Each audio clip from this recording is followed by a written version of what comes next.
وبرکاتہ الحمدللہ رب العالمین واشهد ان لا الہ الا اللہ وحدہ لا شریک لہ واشهد ان محمدا عبدہ ورسولہ بعد۔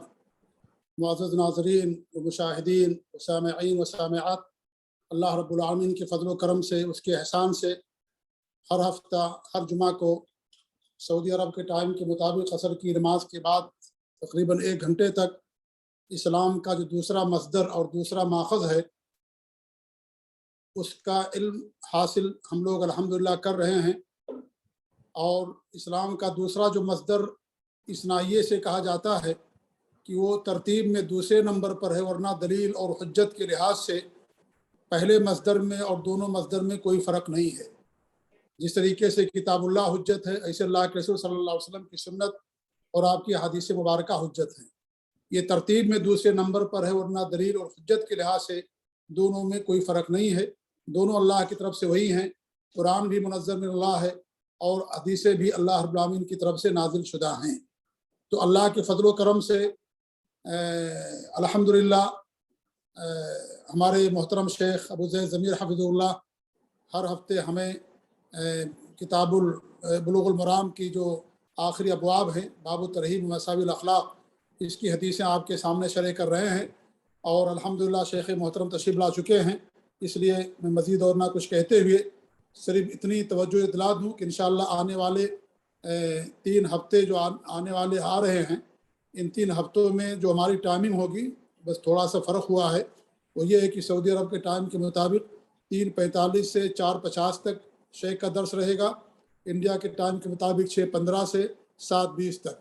آنے والے 3 ہفتے یعنی 12، 19 اور 26 نومبر کو ہماری ٹائمنگ یہ رہے گی، کیونکہ نمازوں کی ٹائمنگ میں تبدیلی ہو رہی ہے، اس وجہ سے یہ مجبوراً 5 منٹ آگے اور پیچھے کیا جا رہا ہے۔ تو آنے والے 3 ہفتوں کی ٹائمنگ آپ لوگوں کو بتا دی گئی ہے۔ ہمارے شیخ محترم تشریف لا چکے ہیں، اس لیے میں شیخ محترم سے بڑے ادب اور احترام کے ساتھ گزارش کرتا ہوں کہ شیخ اپنے درس کا آغاز فرمائیں اور شیخ محترم اپنے علم سے ہمیں نوازیں۔ جزاکم اللہ خیر۔ السلام علیکم ورحمۃ اللہ وبرکاتہ۔ وعلیکم السلام ورحمۃ اللہ وبرکاتہ۔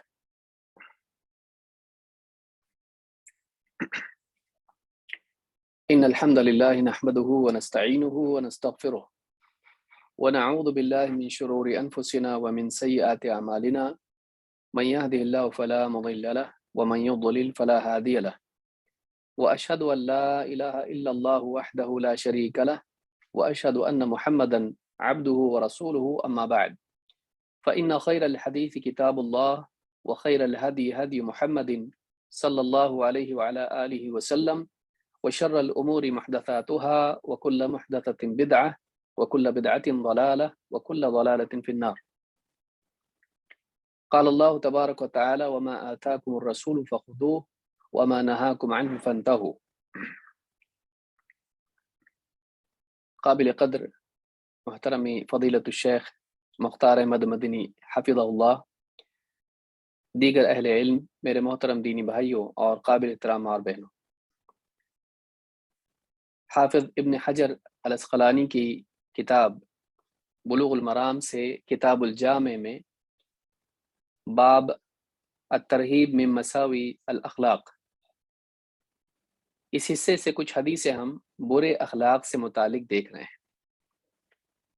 اس باب میں وہ حدیثیں ہیں جن میں ایک مسلمان کو کن اخلاق سے بچنا چاہیے، اور وہ کون سے اخلاق ہیں جو ایک انسان کو ہلاک کرتے ہیں۔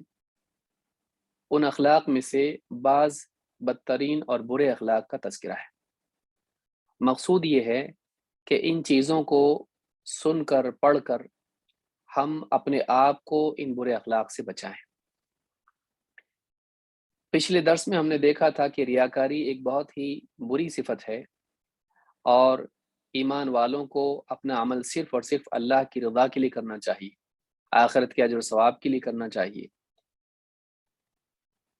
لیکن منافقین کی صفت یہ ہے کہ وہ اپنا عمل دکھاوے کے لیے کرتے ہیں اور لوگوں کے سامنے اپنے اسلام کے اظہار کے لیے اور لوگوں کی تعریف کے لیے کرتے ہیں، اس وجہ سے کہ ان کے دلوں میں اللہ کا استحضار نہیں ہوتا اور نہ آخرت پر ان کا یقین ہوتا ہے۔ لہٰذا منافقین اپنی نیکیاں دکھاوے کے لیے کرتے تھے، معلوم ہوا کہ ریاکاری منافقین کی صفت ہے، لیکن منافقین کی صرف یہی صفات نہیں ہے، بلکہ اور بھی صفات ہیں جو قرآن و سنت میں بیان ہوئی ہیں، اور اسی لیے ابن حجر رحمہ اللہ نے ریاکاری کے بعد ایک اور حدیث بیان کی جس میں ایک ہی حدیث میں منافقین کی کئی صفات بیان کی گئی ہیں۔ مقصود یہ ہے کہ ایک مسلمان اپنے ایمان کے کمال کے لیے، اپنے ایمان کی تکمیل اور اس کی قوت کے لیے ان صفات سے اپنے آپ کو بچائے، کہیں ایسا نہ ہو کہ یہ صفات اس کے ایمان کو خراب کر کے اسے منافقین کے ساتھ شامل کر لیں، ان کے ساتھ یا ان کی صفت میں جمع کر دیں۔ لہٰذا اس درس میں، آج کے درس میں، منافقین کی بعض اور صفات ہم اس حدیث کی روشنی میں دیکھیں گے جسے امام البخاری اور مسلم دونوں نے روایت کیا ہے۔ آئیے دیکھتے ہیں حدیث کے الفاظ کیا ہے۔ وعن ابی ہریرہ رضی اللہ عنہ قال قال رسول اللہ صلی اللہ علیہ وسلم آیت المنافق ثلاث اذا حدث كذب واذا وعد اخلف واذا اؤتمن خان، متفق علیہ۔ ولهما من حدیث عبد اللہ ابن عمرو اذا خاصم ففجر اذا خاصم فجر۔ ابن حجر رحمہ اللہ فرماتے ہیں کہ ابو ہریرہ رضی اللہ تعالیٰ عنہ سے روایت ہے، فرماتے ہیں اللہ کے رسول صلی اللہ علیہ وسلم نے ارشاد فرمایا، منافق کی تین علامتیں ہیں، تین علامتیں ہیں جو منافق میں پائی جاتی ہیں جن سے اس کو پہچانا جا سکتا ہے۔ منافق کی نشانی تین چیزیں ہیں۔ وہ تین چیزیں کیا ہیں؟ اذا حدث کذب، بات کرے جھوٹ بولے، واذا وعد اخلف، وعدہ کرے تو اس کی خلاف ورزی کرے، وعدہ توڑ دے، واذا اؤتمن خان، اور جب بھی اس کے پاس امانت رکھی جائے امانت میں خیانت کرے۔ اس حدیث کو امام البخاری مسلم دونوں نے روایت کیا ہے۔ ایک اور حدیث جو عبداللہ ابن عمرو رضی اللہ تعالیٰ عنہما سے مروی ہے اور بخاری مسلم میں موجود ہے، اس کے الفاظ ہیں وَإِذَا خَاصَمَ فَجَرَ۔ اس میں چوتھی صفت بیان کی گئی کہ جب وہ کسی سے جھگڑا اس کا ہو جائے تو فجور کا ارتکاب کرے۔ اس کی تفصیل ہے، اذا خاصم فجر یعنی حق سے دور ہو جائے، حق کی بجائے باطل کی طرف چلا جائے، گالی گلوچ پر اتر آئے اور بد زبانی کرے۔ کئی باتیں علماء نے اس کے ضمن میں ذکر کی ہیں۔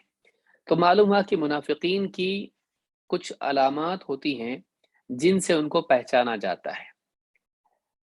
سوال یہاں یہ پیدا ہوتا ہے کہ واقعی نفاق کس کو کہتے ہیں؟ چونکہ یہ درس اخلاق سے متعلق ہے، لیکن اسی کے ساتھ ساتھ اس میں ایسی باتیں بھی آتی ہیں جو انسان کے عقیدے سے متعلق ہیں۔ لہٰذا یہ جاننا ضروری ہے کہ نفاق کیا ہے۔ تین چیزیں منافق کی یا چار صفات منافق کی ہیں، برائیاں ہیں، ان سے بچنا چاہیے، اپنی جگہ ہے، لیکن نفاق خود ایک برائی ہے، بلکہ ان تمام برائیوں سے بڑی برائی ہے جس سے ایک مسلمان کو بچنا چاہیے۔ تو وہ نفاق کیا ہے؟ وہ کون سی برائی ہے جس سے بچنا بہت ضروری ہے، خصوصاً اس وجہ سے بھی کہ قیامت کے دن کیا ہوگا۔ منافقین کے بارے میں اللہ نے فرمایا ان المنافقین فی الدرک الاسفل من النار، منافقین جہنم کے سب سے نچلے درجے میں ہوں گے، یعنی سب سے زیادہ ذلت ان کے لیے ہے، سب سے زیادہ سخت عذاب منافقین کے لیے۔ تو معلوم ہے کہ یہ تو اور بھی برائی ہے، اور بھی بڑی برائی ہے جس سے ایک مسلمان کو بچنا چاہیے۔ بقیہ چیزیں اس کے اوصاف ہیں جو ایک مسلمان میں بھی آ سکتی ہیں، وہ صفات مسلمان میں بھی ہو سکتی ہیں، لیکن یہ نفاق جو ہے یہ بہت خطرناک چیز ہے۔ تو آئیے دیکھتے ہیں واقعی نفاق کیا ہے، اور پھر آخر میں ہم اگر وقت کی گنجائش رہی تو اسی باب میں ایک حدیث دیکھیں گے، ایک لمبا واقعہ دیکھیں گے جو ایک صحابی کے بارے میں ہے جس میں بہت سارے لوگ غلط فہمی مبتلا ہیں اور غلط طور پر ان صحابی کے بارے میں بدگمانی کرتے ہیں۔ انشاءاللہ اس کو آخر میں ہم دیکھیں گے اگر وقت کی گنجائش رہی تو۔ سب سے پہلی چیز کی نفاق کیا ہے؟ ابن حجر رحمہ اللہ فرماتے ہیں والنفاق لغة مخالفة الباطن للظاہر۔ لغت میں، ڈکشنری میں، عربی زبان کے اعتبار سے اگر دیکھا جائے تو نفاق کہتے ہیں کہ انسان کا ظاہر اس کے باطن کے خلاف ہو۔ انسان کا ظاہر جو دکھائی دیتا ہے اور اس کا باطن جو اندر ہے، جو چھپا ہوا ہے دل میں ہے. تو انسان کی جو باہر باتیں کرتا ہے، عمل کرتا ہے، دکھتا ہے، یہ جو ظاہر ہے، اور دل میں جو کچھ چھپا ہوا ہے یہ باطن ہے. تو انسان کا ظاہر اس کے باطن سے الگ ہو یا اس کے مخالف ہو، یا دوسرے الفاظ میں جو لوگوں کے سامنے اس کی حالت ہے تنہائی کی حالت اس سے مختلف اور اس کے مخالف ہو، کہ انسان کا ظاہر اس کے باطن کے خلاف ہو. فَإِنْ كَانَ فِي اعْتِقَادِ الْإِيمَانِ فَهُوَ نِفَاقُ الْكُفْرِ. کہتے ہیں اگر یہ اختلاف کہ ظاہر میں اسلام ہے، ظاہر میں ایمان ہے، لیکن باطن میں ایمان نہیں ہے، اگر یہ اعتقاد کا معاملہ ہو، ایمان کے معاملے میں اس طرح کا اختلاف ظاہر باطن کا ہو جائے، تو کہتے ہیں کہ یہ نفاق کفر ہے. یہ ایسا نفاق ہے جو کفر والا ہے، جس سے آدمی اسلام سے نکل جاتا ہے. وَإِلَّا فَهُوَ نِفَاقُ الْعَمَلِ. اور اگر ایسا نہیں ہے، اندر ایمان ہے لیکن ظاہر باطن میں اختلاف ہے، کھلے میں اچھا ہے، چھپے میں برا ہے، تو کہتے ہیں کہ یہ کیا ہے؟ یہ نفاق العمل ہے، یہ عملی نفاق ہے. تو ابن حجر رحمۃ اللہ علیہ کی اس قول سے بات معلوم ہوتی ہے کہ نفاق ظاہر و باطن کے اختلاف کو کہتے ہیں. کبھی اختلاف عقیدے کے اعتبار سے ہوتا ہے اور کبھی اختلاف عمل کے اعتبار سے ہوتا ہے. اگر عقیدے کے اعتبار سے ہی اختلاف ہو جائے کہ ظاہر میں اسلام اور اندر کفر، تو اسلام سے آدمی نکل گیا، بلکہ وہ مسلمان ہی نہیں ہے، وہ اسلام لایا ہی نہیں. اور اگر ایسا ہے کہ ظاہر میں اچھا ہے لیکن باطن میں برا ہے، تو اس کا اعتقاد سے تعلق نہیں ہے، وہ مسلمان تو ہے لیکن ناقص الایمان ہے، اس کا ایمان کچا ہے، کمزور ہے، ناقص ہے. ہاں یہ نفاق عمل سے جڑا ہوا ہے، عملی اعتبار سے اس کا دکھاوا کچھ اور، چھپ کر وہ کچھ اور ہے. لوگوں میں نیک ہے لیکن اکیلے میں وہ برائیاں کرتا ہے. تو یہ نفاق عملی ہے جس سے اسلام سے باہر آدمی نہیں ہوتا ہے، لیکن اس کا اسلام بگڑتا ہے، اس کا ایمان خراب ہوتا ہے، کمزوری اس میں آتی ہے. شیخ ابن عثیمین رحمہ اللہ فرماتے ہیں المنافق بالمعنى العام كل من ابطن شرا واظهر خیرا. شیخ ابن عثیمین رحمۃ اللہ علیہ فرماتے ہیں کہ نفاق یا منافق کو اگر ایک عمومی تعریف اس کی دیکھی جائے، ایک جنرل ڈیفینیشن اس کی دیکھی جائے، تو اس کا مطلب یہ ہوتا ہے کہ ہر وہ شخص جو شر کو چھپائے اور خیر کو ظاہر کرے. تو اس اعتبار سے نہ صرف عقیدہ، نہ صرف عمل، بلکہ بہت کچھ جو ہے اس میں شامل ہو جاتا ہے. یہ ایک عمومی تعریف ہے. نفاق کہتے ہیں کہ ظاہر میں خیر ہو اور باطن میں شر ہو، کھلے میں خیر ہو، چھپے میں شر ہو، ظاہر میں اچھا اور اکیلے میں یا چھپے میں برا.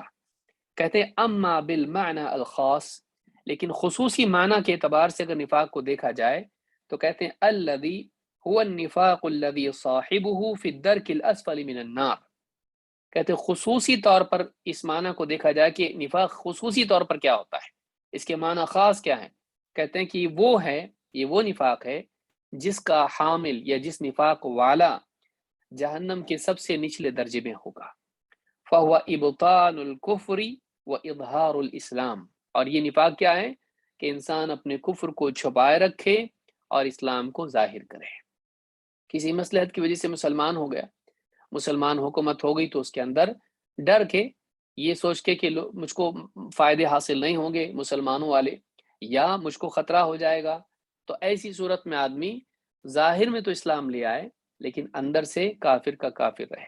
جیسے منافقین مدینہ میں تھے، اللہ کے نبی صلی اللہ علیہ وسلم جب ہجرت کر کے مدینہ گئے تو وہاں کچھ ایسے لوگ تھے جو اسلام کو پسند نہیں کرتے تھے، لیکن جب دیکھا کہ اسلام کا غلبہ ہو گیا ہے اور ہم تھوڑے ہی لوگ رہ جائیں گے اگر نہ مانے، تو انہوں نے مجبوراً اسلام قبول کر لیا. تو ظاہر میں وہ مسلمان تھے لیکن اندر سے اسلام کو پسند نہیں کرتے تھے، اللہ کے نبی صلی اللہ علیہ وسلم کو پسند نہیں کرتے تھے، قرآن کو پسند نہیں کرتے تھے، تو وہ اسلام کو پسند نہیں کرتے تھے.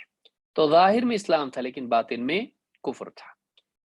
اس کے برعکس مکہ میں کیا حال تھا؟ مکہ میں بعض اوقات ظاہر اسلام نہیں تھا، انسان اپنے اسلام کو چھپائے رکھتا تھا، اندر سے مومن ہوتا لیکن لوگوں کے سامنے اس کا اسلام ظاہر نہیں ہوتا. تو مکہ میں بالکل معاملہ الٹا تھا. مکہ میں ظاہر میں اسلام نہیں تھا لیکن بہت سارے مسلمان اندر ہی اندر ایمان کو، اسلام کو چھپائے رکھتے تھے تاکہ مصیبتیں نہ آئیں، مشرکین کفار تکلیف نہ دیں. مدینہ میں معاملہ کیا ہو گیا؟ کچھ لوگ ایسے بھی تھے کہ جو ظاہر میں تو اسلام لے آئے لیکن اندر سے کیا تھے؟ اندر سے کافر تھے۔ تو کہتے ہیں فَهُوَ إِبْطَانُ الْكُفْرِ وَإِظْهَارُ الْإِسْلام، کہتے ہیں یہ جو نفاق ہے جو خصوصی معنی میں آتا ہے، اس کا مطلب ہے کہ آدمی کفر کو چھپائے اور اسلام کو ظاہر کرے۔ بلوغ المرام کی شرح ابن عثیمین رحمہ اللہ کی ہے، فتح ذی الجلال والاکرام میں انہوں نے اس حدیث کے تحت یہ بات کہی ہے۔ قرآن میں بھی اللہ نے بتایا ان کے اس دوہرے حال کو۔ اللہ تعالیٰ نے فرمایا وَإِذَا لَقُوا الَّذِينَ آمَنُوا قَالُوا آمَنَّا وَإِذَا خَلَوْا إِلَىٰ شَيَاطِينِهِمْ قَالُوا إِنَّا مَعَكُمْ إِنَّمَا نَحْنُ مُسْتَهْزِئُونَ، سورۃ البقرہ آیت نمبر 14۔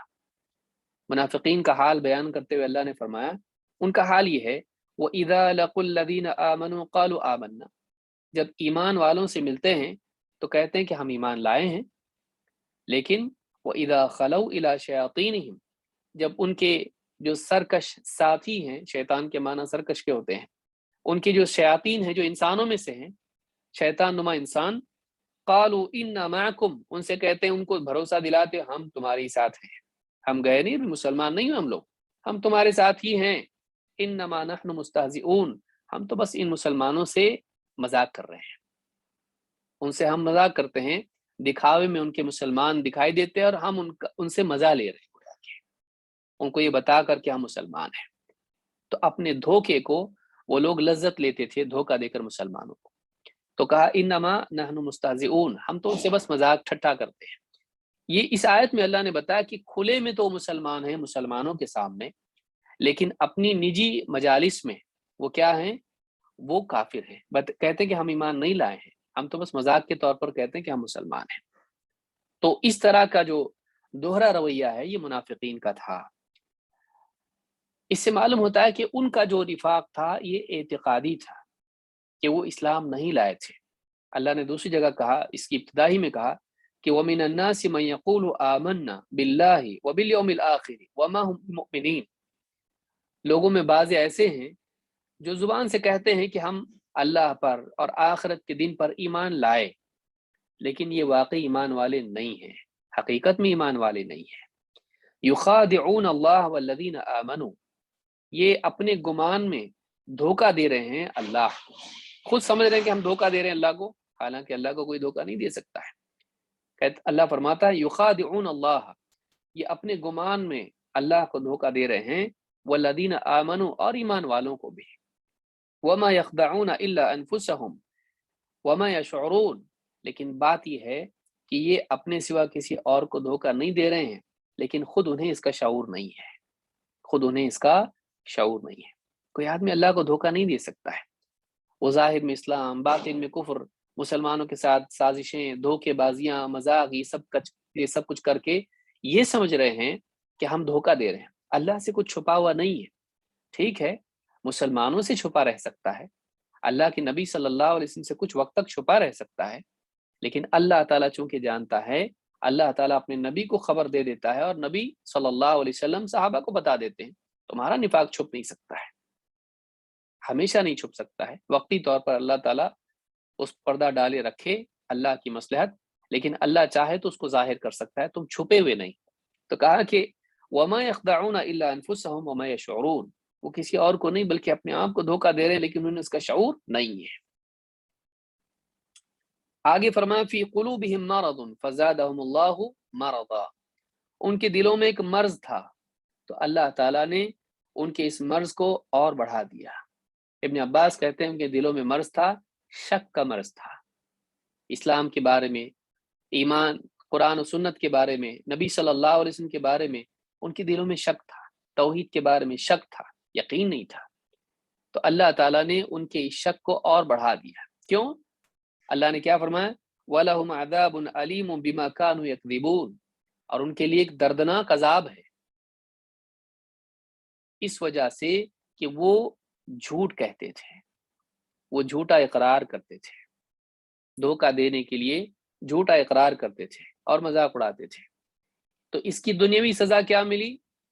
اس کی دنیاوی سزا ملی کہ ان کا جو اندر کا شک تھا وہ اور بڑھ گیا، اور اخروی سزا کیا ہے، آخرت کی سزا کیا ہے؟ ان کے لیے ایک دردناک عذاب ہے۔ تو دنیا کا عذاب یہ ہے کہ انسان جب حق کے واضح ہونے کے بعد بھی اس کو قبول نہیں کرتا بلکہ اس میں شک کرتا ہے تو اس کے شک میں اضافہ ہوتا ہے. یہ دنیاوی سزا ہے. دوسری اخروی سزا یہ ہے کہ آخرت میں اس کے لیے جہنم کا عذاب ہے. سورۃ البقرہ میں آیت نمبر 8 سے 10 تک آپ پڑھتے چلے جائیں. اللہ نے یہ بات ان کے بارے میں کہی. اس کے علاوہ اور بھی باتیں منافقین کی صفات میں سورۃ البقرہ میں ہیں اور اس کے علاوہ دوسرے مقامات پر بھی خاص طور سے سورۃ التوبہ میں دیکھی جا سکتی ہیں. تو یہاں ایک بات معلوم ہوئی کہ منافقین واقعی وہ منافقین تھے جو اسلام کا جھوٹا دعویٰ کرتے تھے. ظاہر میں اسلام تھا لیکن حقیقت میں ان کے دلوں میں اسلام نہیں تھا. لیکن کیا اس حدیث میں اسی نفاق کا تذکرہ ہے؟ اس پر ہم غور کرنا ہے ہم کو. اس سے پہلے ہم دیکھیں گے کہ علماء نے اس بارے میں کیا باتیں کہی ہیں. امام الخطابی رحمہ اللہ فرماتے ہیں نفاق کی دو قسمیں ہیں. کہتے ہیں النفاق والنفاق ضربان. نفاق دو طرح کا ہوتا ہے. احدهما ان يظهر صاحبه الدين وهو مصر يبطن الكفر. پہلا نفاق کی ایک قسم تو یہ ہے کہ نفاق والا صاحب نفاق دین کو ظاہر کرے لیکن اندر وہ چھپائے ہوئے ہو اپنے کفر کو.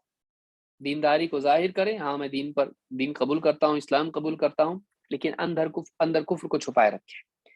وعلى هذا كانوا في عهد رسول الله صلی اللہ علیہ وسلم. یہ وہ نفاق ہے جس میں اللہ کے نبی صلی اللہ علیہ وسلم کے زمانے میں بہت سے لوگ مبتلا تھے. والضرب الآخر منه. لیکن نفاق کی ایک دوسری قسم ہے. کہتے ہیں وہ کیا ہے؟ ترک المحافظة على امور الدین سرا ومراعاتها علنا.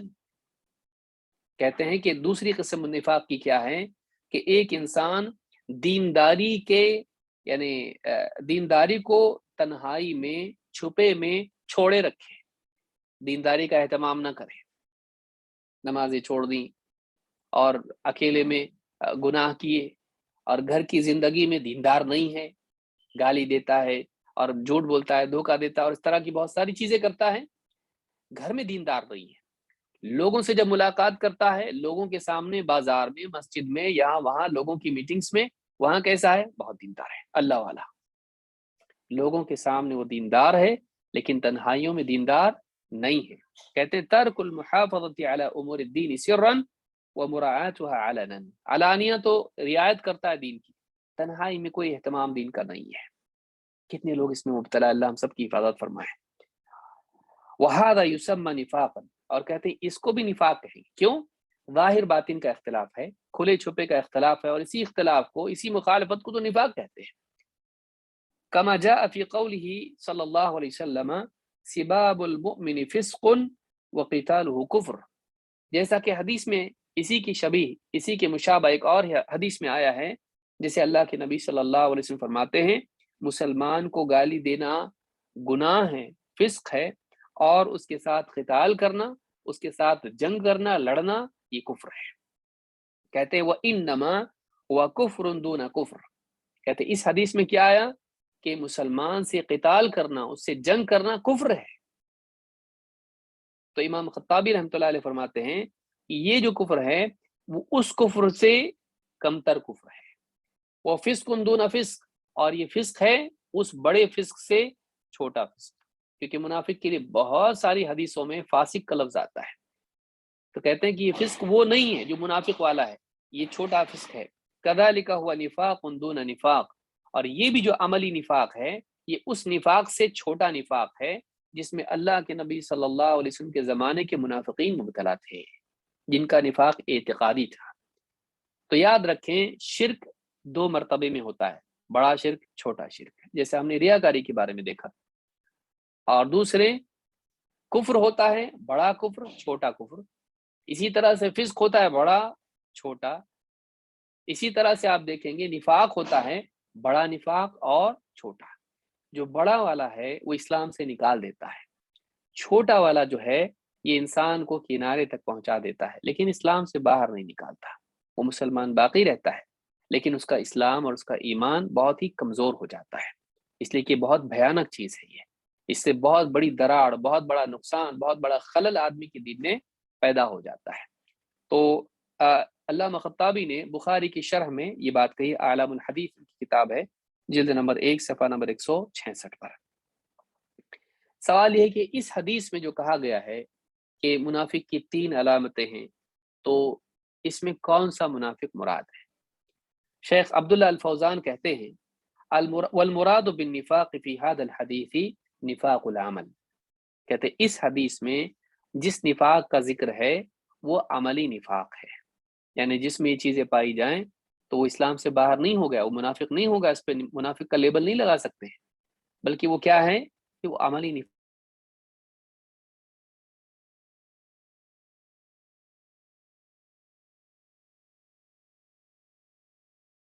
ایک انسان ظاہر میں دینداری کا اظہار کرے لیکن اپنے اندر وہ اس کے خلاف بے دینی کو چھپائے رکھے، یعنی گناہوں کو، گناہ گار زندگی تنہائی والی ہو لیکن لوگوں کے بیچ میں دیندار بنا پھرتا ہو۔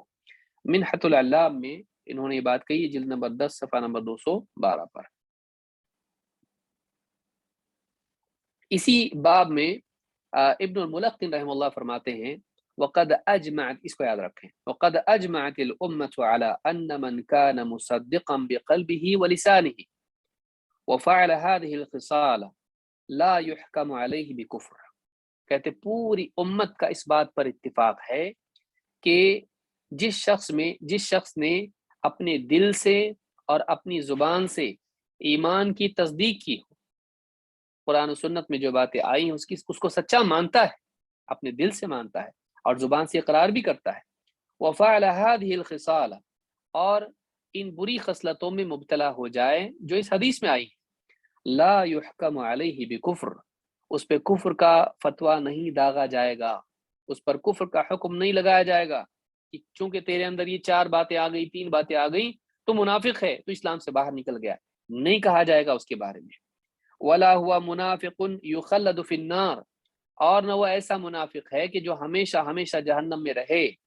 قالوا وقد جمعت اخوة یوسف علیہ السلام هذه الخصال، کہتے ہیں اہل علم نے بات کہی ہے کہ یوسف علیہ السلام کے بھائیوں کو دیکھو، ان میں ساری صفات جمع تھی لیکن ان کو کافر قرار نہیں دیا گیا، بلکہ مسلمان کے مسلمان باقی رہے۔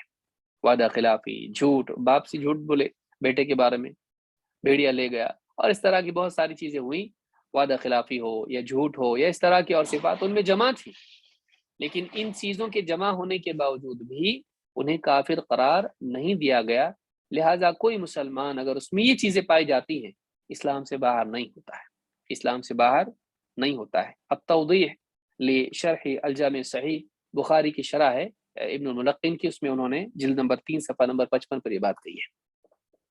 تو یہاں یہ بات معلوم ہوئی کہ کسی انسان میں اگر یہ چیزیں جمع ہو جائیں تو یہ منافق کی صفات تو ہیں، لیکن اس آدمی کو ان صفات کی وجہ سے منافق نہیں کہا جائے گا۔ آج بہت آسان ہو گیا ہے کسی بھی آدمی کو کافر، مشرک، منافق اس طرح سے بول دینا، تو یاد رکھیں کہ کسی میں اگر منافق کی صفات پائی جاتی ہوں تو اس سے وہ منافق نہیں ہو جاتا، یہ اللہ جانتا ہے اس کے اندر کیا ہے، ہم اس پر نفاق کا فیصلہ نہیں لگا سکتے ہیں۔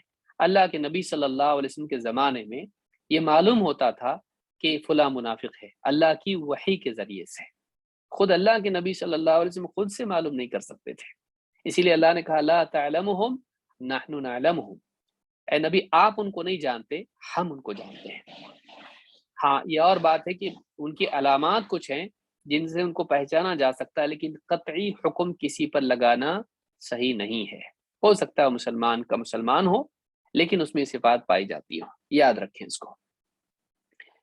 لیکن یہاں ایک ڈر اس بات کا ہے، اور بعض علماء نے بات کہی بھی ہے، اور ایک لفظ حدیث میں ایسا ہے جس سے اس بات کا خطرہ ہے کہ یہ بھی ممکن ہے کہ جس انسان میں یہ صفات پائی جاتی ہوں وہ واقعی میں منافق بھی ہو، اس پر حکم تو نہیں لگا سکتے، لیکن ایک چیز ایسی اس میں حدیث میں بیان ہوئی ہے جس سے علماء اس طرف بھی گئے ہیں کہ یہ ممکن ہے کہ ایسا آدمی اس نفاق میں واقع ہو جائے۔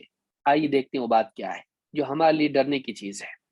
شیخ عبداللہ الفوزان کہتے ہیں فیہ تنبیہ علی ان ہذہ عادۃ المنافق، اس حدیث میں اس بات پر تنبیہ ہے، یاد دہانی ہے کہ یہ صفات منافق کی عام عادات ہوتی ہیں، لأن اذا تدل علی تحقق الوقوع، اس لیے کہ حدیث میں کیا آیا ہے کہ جب بھی بات کریں جھوٹ بولیں، جب بھی وعدہ کریں وعدہ خلافی کریں، جب بھی اس کے پاس امانت رکھی جائے امانت میں خیانت کریں۔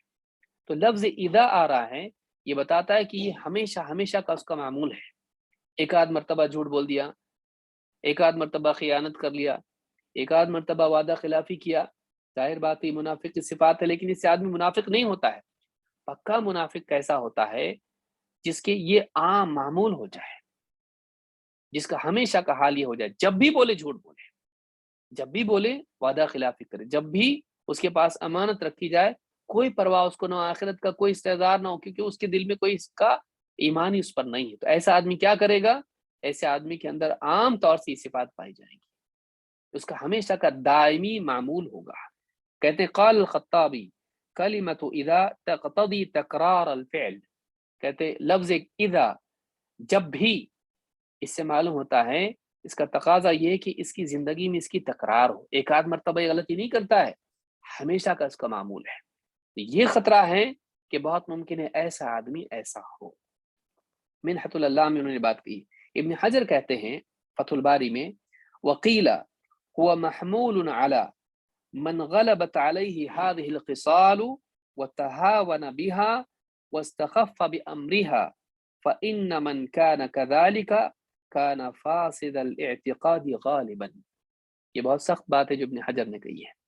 کہتے ہیں کہ علماء نے یہ بھی بات کہی ہے کہ یہ جو حدیث ہے اس بات پر بھی محمول کی جا سکتی ہے، اس حدیث سے یہ بھی مطلب لیا جا سکتا ہے کہ جس انسان میں یہ صفات غالب ہو، کبھی کبھی نہیں، ہمیشہ اس پر غالب ہوں، اور وہ ان کے معاملے میں لاپرواہی برتے، ان کو ہلکا سمجھے۔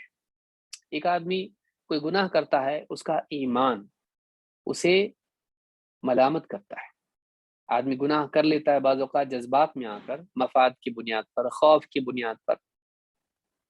ایک آدمی سے گناہ ہو جاتا ہے، خیانت کر لی اس نے، لیکن اس کا دل اس کو ملامت کرتا ہے ایمان کی وجہ سے، وہ کہتا ہے تو نے غلط کیا، اس کو افسوس ہوتا ہے، پچھتاوا ہوتا ہے، اللہ سے توبہ کرتا ہے، آئندہ نہیں کروں گا کہتا ہے، اگرچہ بعد میں ہو سکتا ہے اس سے واپس ہو، لیکن یہ جو چیز اس کے اندر ہے اس کو ہلکا نہیں سمجھتا ہے، اس کو برا لگتا ہے کہ میں نے غلط کام کیا۔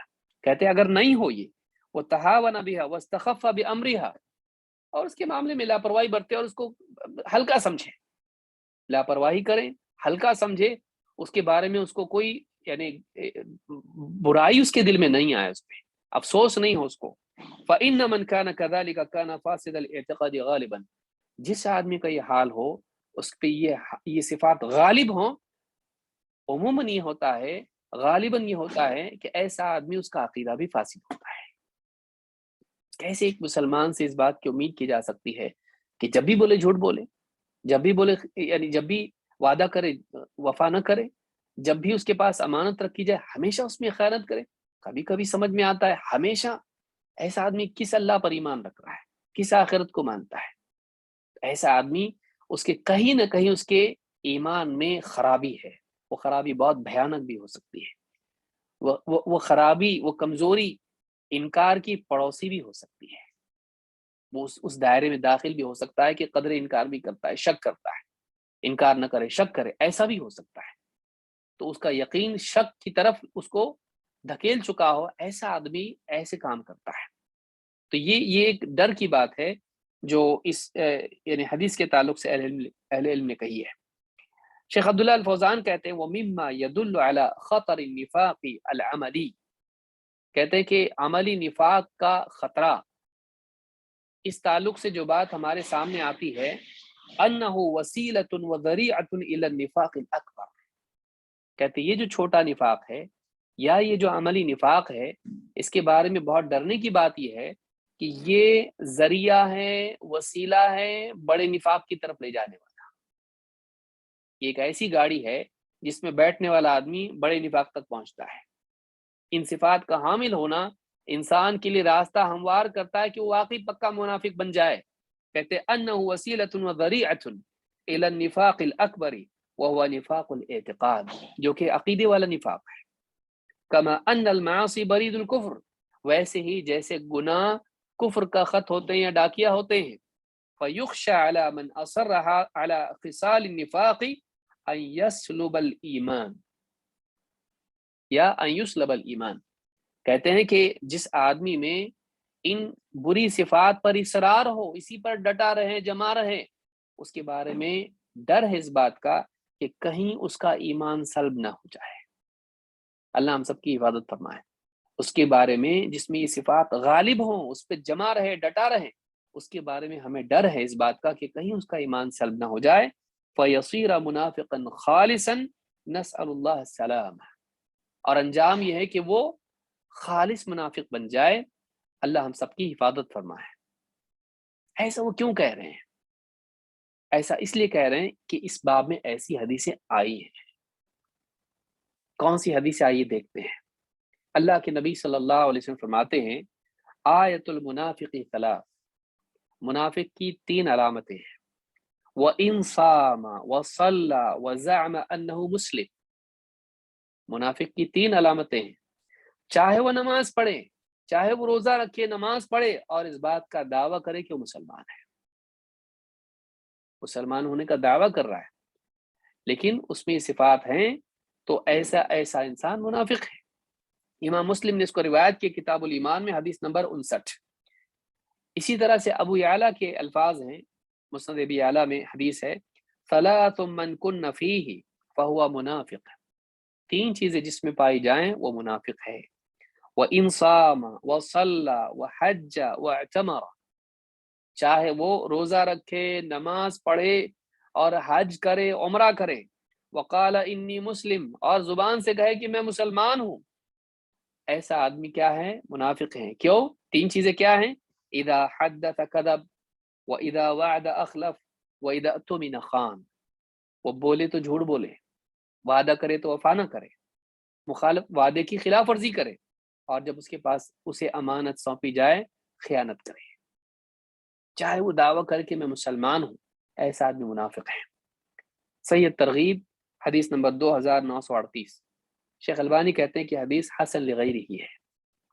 تو یہ بڑی سخت حدیث ہے، اگرچہ بعض علماء نے کہا کہ یہ نفاق عملی ہے، اس کو منافق کہا گیا ہے نفاق عملی کے اعتبار سے، لیکن پچھلے جو اقوال ہم نے دیکھے اہل علم کی کہ کچھ علماء نے یہ بات بھی کہی ہے کہ اگر اس میں یہ اس اعتبار سے اس کا دائمی مزاج ہو، 1، 2 اس کو وہ ہلکا سمجھے، اور 3 اس کے بارے میں وہ لاپرواہی برتے، اعتقاداً ہلکا سمجھے اور عملاً لاپرواہی کرے، اس کو کوئی پرواہ نہ ہو وہ کیا کر رہا ہے، اور ہمیشہ کا معمول بن جائے، کبھی کبھی کی بات نہیں، دائمی مزاج بن جائے، تو یہ بہت ممکن ہے اس بات کی علامت ہو کہ وہ منافق ہے، یا پھر یہ اس بات کا ذریعہ ہے کہ اس کو یہ گھسیٹتے گھسیٹتے نفاق تک یہ چیز لے جائے گی۔ تو کبھی کبھی انجام والی چیز کو بھی، ذریعے کو بھی انجام بتا دیا جاتا ہے، جیسے کہا گیا کہ المراء فی القرآن کفر، قرآن میں حجت بازی کرنا، قرآن کے آیتوں میں آپس میں حجت بازی کرنا کفر ہے۔ علماء نے کہا کافر نہیں ہو جائے گا، یعنی کافر نہیں وہ، لیکن کفر تک جائے گا۔ تو جو چیز یقینی طور پر کسی انجام تک لے جاتی ہو اس کے بارے میں کہا جاتا ہے۔ جیسے کوئی آدمی بہت تیز رفتاری سے گاڑی چلا رہا ہے، اس سے کوئی کہہ سکتا ہے کہ بھائی اتنا تیز چلانا موت ہے، اتنا تیز چلانا کیا ہے؟ موت ہے۔ وہ خود موت نہیں ہے لیکن کیا ہے؟ موت کا ذریعہ ہے۔ اسی طرح سے جو دیور کو کہا گیا کہ وہ موت ہے، یعنی موت کی طرح یقینی ہے۔ تو اس طرح سے بعض اوقات ایسے الفاظ کسی چیز پر بولے جاتے ہیں جو انجام کو ہی اس عمل پر رکھا جاتا ہے کہ یہ اس تک لے جائے گا، یہ اس تک لے جائے گا۔ ایسی بہت ساری حدیثیں ہیں۔ تو بہرحال اس حدیث سے بات معلوم ہوتی ہے کہ کوئی آدمی اس میں دائمی طور پر صفات ہوں تو یہ بہت ہی بھیانک چیز ہے، اس کو اپنے ایمان کا جائزہ لینا چاہیے کہ کہیں وہ واقعی نفاق میں نہ پڑ جائے۔ ایک اور حدیث ہے جس میں معلوم ہوتا ہے کہ صفات 4 ہیں، جس سے کہ ابن حجر نے وہ حدیث اخیر ٹکڑا اس کا ذکر کیا ہے، لیکن اس میں مزید توضیح ہے۔ اللہ کے نبی صلی اللہ علیہ وسلم فرماتے ہیں 4 من کن فیہ کان منافقا خالصا، 4 چیزیں جس میں پائی جائیں وہ خالص منافق ہے۔ یہ ڈرانے والی حدیث ہے، 4 چیزیں جس میں پائی جائیں وہ خالص منافق ہے۔ ومن كانت فيه خصلة منهن